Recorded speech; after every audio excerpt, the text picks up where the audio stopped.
Gadis itu sama sekali tidak menyangka. Dia akan menerima telepon di tengah malam. Dia dengan penuh keraguan mengangkat telepon. Namun suara yang akrab membuatnya terkejut dan terdiam di tempat. Tidak berani bergerak sedikit pun.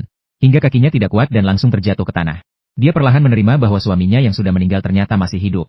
Seharusnya itu adalah kabar baik yang menggembirakan. Tapi wajahnya penuh mendung kesedihan. Karena saat ini dia sudah memiliki tunangan.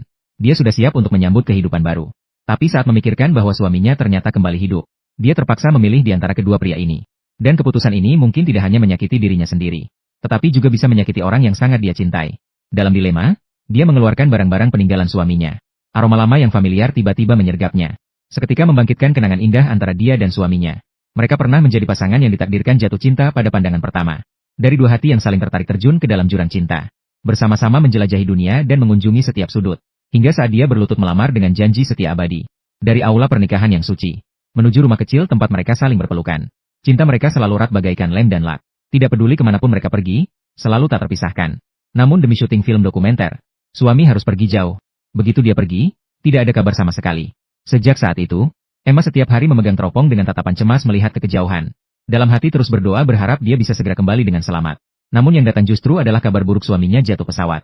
Hatinya sakit seperti tersayat pisau, air mata berlinang seperti air terjun, seluruh tubuhnya terjatuh ke pelukan kakaknya. Dia tidak bisa menahan rasa sakit kehilangan suaminya, merasa tidak ingin hidup lagi. Namun Jesse secara ajaib masih hidup. Dia mengapung di laut yang luas dengan pelampung. Tidak disangkanya, dia terdampar di sebuah pulau terpencil. Dengan cinta yang mendalam untuk Emma, dia bertahan selama 4 tahun. 4 tahun kesepian dan penderitaan, dia tidak menyerah untuk terus berjuang. Kini dia akhirnya hidup dan kembali. Akhirnya bisa bertemu dengan istrinya yang selalu dirindukan. Dia tidak sabar untuk menelepon Emma dan mengajaknya bertemu. Namun Emma sudah memulai kehidupan baru. Dia jatuh cinta dengan pria lain. Bahkan segera akan melangkah ke pelaminan. Namun di dalam hati Emma masih mencintai Jesse. Dia berdandan seperti yang dia ingat, bersiap untuk menemuinya. Namun hatinya dipenuhi dengan ketakutan dan kecemasan. Dia melepas 2 cincin kawin yang berat, dan baru sedikit merasa lega. Ketika dia semakin mendekati rumah Jesse, ketegangan di dalam hatinya semakin meningkat. Karena dia sama sekali tidak tahu harus menghadapi sesuatu yang tidak dilihatnya selama 4 tahun. Tanpa sadar, dia sudah berdiri di depan pintu rumahnya. Dia menyapa orang tua Jesse dengan sepatah 2 patah kata. Sedang bersiap untuk bertanya di mana Jesse. Tiba-tiba suara sirene terdengar. Mobil polisi yang mengantar Jesse kembali sedang melaju cepat ke sini. Semua orang sangat bersemangat.